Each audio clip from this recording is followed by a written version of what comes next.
Alright, folks.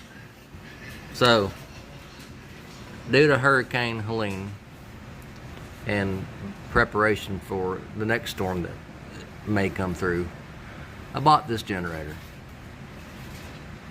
This is the battery. Right here. Positive, negative for this generator. Alright, brand new. Shipped from the manufacturer to residence.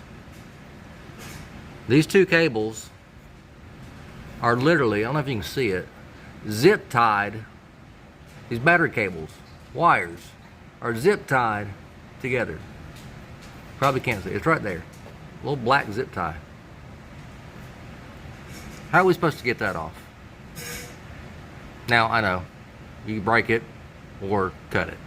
Okay? Wires. Now, I don't